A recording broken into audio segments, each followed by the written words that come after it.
आज काँग्रेस पक्षाच्या नगराध्यक्ष पदाच्या उमेदवारासह नगरसेवक पदासाठी उमेदवारी करणारे सर्व उमेदवार यांनी शिर्डी येथील आओसाई खंडोबा देवस्थान येथे जाऊन प्रचाराचा नारळ फोडून प्रचाराचा शुभारंभ केला आहे। यावेळी काँग्रेसच्या ज्येष्ठ नेत्या प्रभावतीताई घोगरे, शिर्डी शहर अध्यक्ष सचिन चौगुले आदींसह उमेदवार व शिर्डी ग्रामस्थ मोठ्या संख्येने उपस्थित होते। यावेळी लोकशाहीच्या या शिर्डी नगर परिषद सार्वत्रिक निवडणुकीत काँग्रेस पक्षाने नगराध्यक्षासह शक्य तेवढे अनेक उमेदवार या निवडणूक रिंगणात उतरवले असून मतदार राजा नक्कीच आमच्या पक्षाच्या उमेदवारांना निवडून देणार असा विश्वास काँग्रेस पदाधिकारी व निवडणूक रिंगणात उतरलेल्या उमेदवारांनी व्यक्त केला आहे। आज आम्ही शिर्डी नगर परिषदेच्या सार्वत्रिक निवडणूक 2025च्या प्रचाराच्या निमित्ताने काँग्रेस पक्ष जिथं आम्हाला शक्य होतं अशा ठिकाणी उमेदवारी दाखल करून नगराध्यक्ष पदाच्या अर्जासह उमेदवारी आम्ही दाखल केलेल्या आहेत। आणि आज रविवारी आम्ही आज या ठिकाणी प्रचाराच्या नारळाचा कार्यक्रम आयोजित केलेला होता। तुम्ही पाहत असाल किती मोठ्या संख्येने नागरिक या ठिकाणी सहभागी झालेले आहेत आणि हा जो उत्स्फूर्त सहभाग हा आमचा आत्मविश्वास वाढवणारा आहे। जनतेचा पाठबळ आमच्या पाठीमागे याचा मला सुद्धा पूर्णपणे आत्मविश्वास आहे आणि म्हणून या निवडणुकीमध्ये पूर्ण शक्तीनिशी सहभागी व्हायचं हे आम्ही ठरवलं होतं।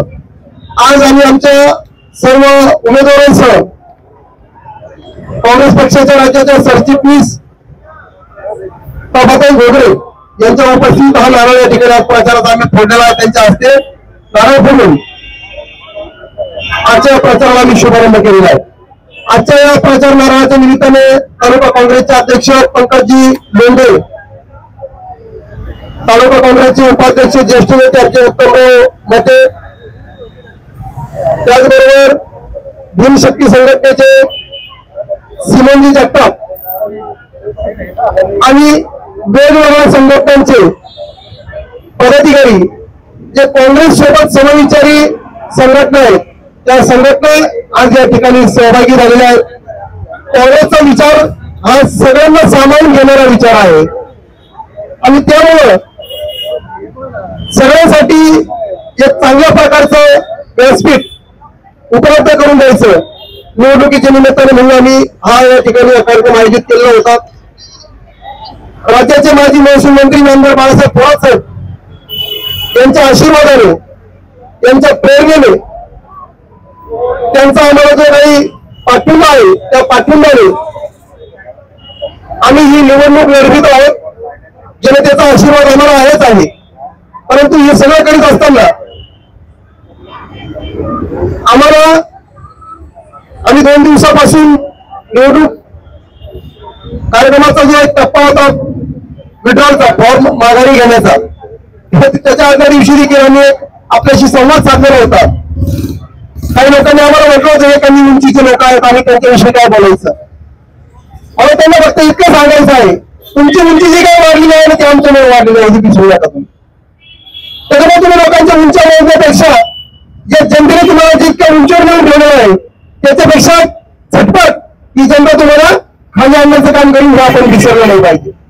आम्हाला काही कुणावर टीका टिप्पणी करणार नाही, आम्हाला विकासाच्या मुद्द्यावर खरं म्हणजे जायचं आहे।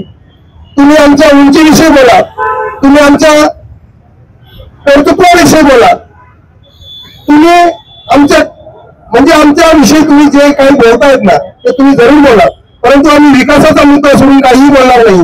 आम्ही तुम्हाला सातत्याने हे विचारत राहणार आहोत। आम्ही तुम्हाला हे विचारतो या गावामध्ये विकासाचा रथ कुणी रोखला, तुम्ही म्हणतो हे लायकीचे लोक नाही। आम्ही विचारतो या गावात साई भक्तांची गर्दी कमी झालेली आहे। आम्ही आज एक पत्रक लोकांच्या मध्ये वाटत आहोत। या पत्रकाच्या माध्यमातून आम्ही अनेक प्रश्न उपस्थित केले आहेत। शिर्डी शहरात काय वाढलं, काय वाढवायला पाहिजे होतं आणि काय वाढलं तर शिर्डी शहरात बेरोजगारी वाढली, गुन्हेगारी वाढली, हातावर पोट भरणाऱ्यांना त्रास देणारी यंत्रणा वाढली, असुरक्षितता वाढली, भेदभाव वाढला, खून, अन्याय, अत्याचार, मारामाऱ्या वाढल्या।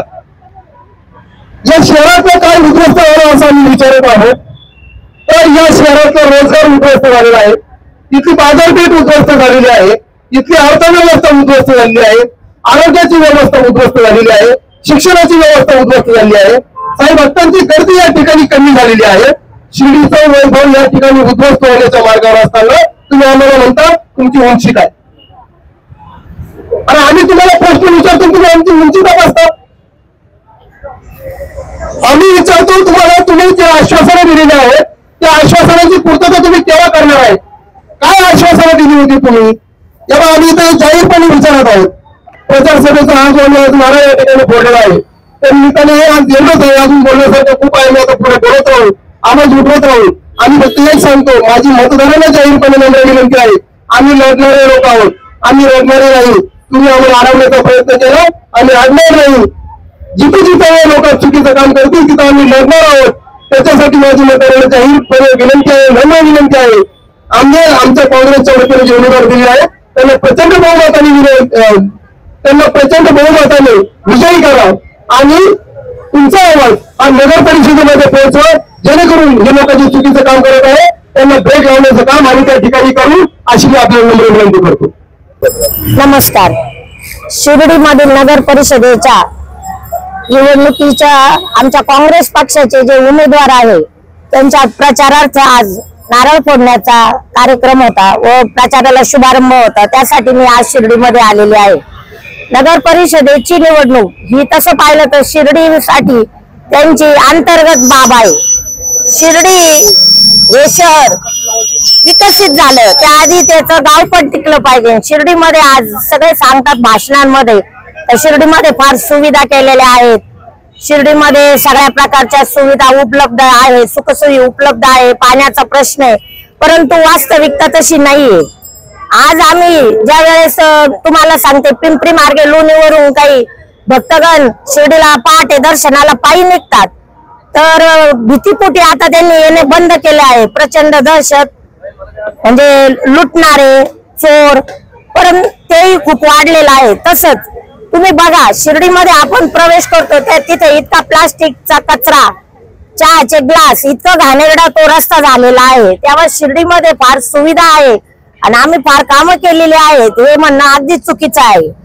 आणि शिर्डीमध्ये जी नगर परिषदेची निवडणूक आहे ती इथले जे स्थानिक लोक असतील, इथले जे रहिवासी असतील त्यांनी हातात घेतली पाहिजे. आज शिर्डी सुंदर स्वच्छ शहर झालं पाहिजे हे त्यांनी ठरवलं पाहिजे, परंतु वास्तविकता तशी वेगळी आहे. आज महाराष्ट्रात काय चाललेलं आहे तुम्ही टीव्हीवर, युट्यूबवर सगळ्यावर बघता. ही धनदांडग्यांची लढाई आहे. म्हणजे निवडणुका म्हणजे ही सरंजामशाही पद्धत आहे. आपल्याकडेच सगळं आलं पाहिजे, शिर्डी आलं पाहिजे, राहता आलं पाहिजे, श्रामपूर आलं पाहिजे, संगमनेर आलं पाहिजे, अशा प्रकारचं वातावरण आज सगळीकडे आहे. हे राजकारणी लोकांनी गावचं गाव पण ठेवलेलं नाही. पूर्वी तुमच्या शिर्डीत, मी माझं माहेर कोलार आणि सासर लोणी असल्यामुळे मला शिर्डीची चांगली माहिती आहे. पूर्वी शिर्डीमध्ये हरिभाऊ शेळके, बाजीराव कोते आणि रावसाहेब गोंदकर हे माझे सासरे चंद्रभान दादांबरोबर यांच्या बरोबर सहकार्य असायचे. गावात त्यांचं व्यक्तिमत्व होतं, त्यांच्या शब्दाला मान होता. गावातले वाद गावात मिटत असत, गावातल्या सुधारणा गावात होत असत, सगळा समाज लोक त्यांच्या पाठीशी असत. आज तुम्ही नाम मात्र आहात, जे म्हणतात ना भाजपचा झेंडा घेऊन मिरवणारे आणि जे काँग्रेसवर टीका करतात त्या तरुणांना मला म्हणायचं, मलाही चॅनलवाल्यांनाही माझी विनंती आहे, जर महाराष्ट्रामध्ये लोकशाही जिवंत ठेवायची असेल, विरोध हा आवश्यक आहे, नाही तर हुकुमशाही, झुंडशाही, एकाधिकारशाही निर्माण होईल. हे जर ठेवायचं असेल तर चॅनलवाले, पत्रकार बंधूंनो, तुम्ही आमच्या सर्वांच्या पाठीशी निरपेक्षपणे उभे राहा. जे योग्य आहे त्याच्या मागे तुम्ही निश्चितच उभे राहा. मी आव्हान शिर्डीकरांना मी असे म्हणेल की ही निवडणूक पुढे भाजप, काँग्रेस, शिवसेना अशी नाहीये, तुमची स्थानिक पातळीवरची योग्य उमेदवार पहा. स्वतः गावचा विकास कसा होईल, शिर्डीचा विकास कसा होईल आणि गावचं राजकारण गावातच. आतापर्यंत जुन्या जाणकारांनी खतखत व्यक्त केली शिर्डीच्याच की आमचे पोर फक्त दुसऱ्याचं ऐकून करतात, आमच्यात कुणी तयार होत नाही व्यक्तिमत्व. जसं जुनं तसं तुमच्यातलं एखादं व्यक्तिमत्व तयार होऊ द्या गावचं गाव पण टिकवा। तुम्ही आता शिर्डी बाबांमुळं हे हॉटेल्स झाले, हे आर्थिक गोष्टी सुधारल्या, पण मुळात तुम्ही सर्व शेतकरी कुटुंबातले आहात। शेती हे आपलं उपजीविकेचं साधन आहे। तुमचे आजोबा पंजोबा असतील, आज शेतीची काय दुरावस्था आहे याचाही विचार करा। तुम्ही शेतीकडे बघा, तेव्हा कुणाला मतदान करायचं, काय करायचंय, सुज्ञ मतदारांनी विचार करावा। आणि आमचे तळागाळातील सर्वसामान्य हे जे लढाऊ आहेत, मुठभर मावळे आहेत, यांच्या पाठीशी उभं राहा। काँग्रेस पक्ष हा कधीही महाराष्ट्रात भारतामध्ये पहिल्या क्रमांकाचाच पक्ष राहणार आहे। आता खूप काही बोलण्यासारखं आहे, या घोटाळ्यांमुळे ही सत्ता सगळीकडे आलेली आहे। त्यामुळं तुम्ही काँग्रेस पक्षाचे आमचे जे उमेदवार आहेत त्यांना भरघोस मताने निवडून द्या। बाबांचा आशीर्वाद पाठिंबा आमच्या सर्वांच्या मागे आहे, थोरात आमच्या मागे उभे आहेत। परंतु मला म्हणायचं की ही नगर परिषदेची निवडणूक ही त्या शिर्डीकरांचा अंतर्गत विषय आहे। इथे जे उमेदवार आहेत आणि इथे जे चाललेलं आहे, गावचं गाव पण टिकवायचं असेल तर ही निवडणूक तरुणांनी, गावकऱ्यांनी, गावच्या जाणकारांनी हातात घेतली पाहिजे आणि योग्य तो उमेदवार निवडून दिला पाहिजे। वडील नगरसेवक आहे, 30 वर्षांपासून आम्ही राजकारणामध्ये आहे माहेरी। इथे शिर्डीमध्ये यावेळेस मी नगराध्यक्ष पदासाठी उभी आहे। तर शिर्डीकरांना एवढीच विनंती करेल की काँग्रेस पक्षाला साथ द्या। वडील राजकारणामध्ये असल्यामुळे महिला वर्गाचे प्रश्न सोडवणे, बेरोजगारी याच्यावर काम करणे हे मी अगोदरपासून पाहिलेलं आहे। तर शिर्डीमध्ये पण आम्ही जे बेरोजगार युवा वर्ग आहे त्यांच्यावर काम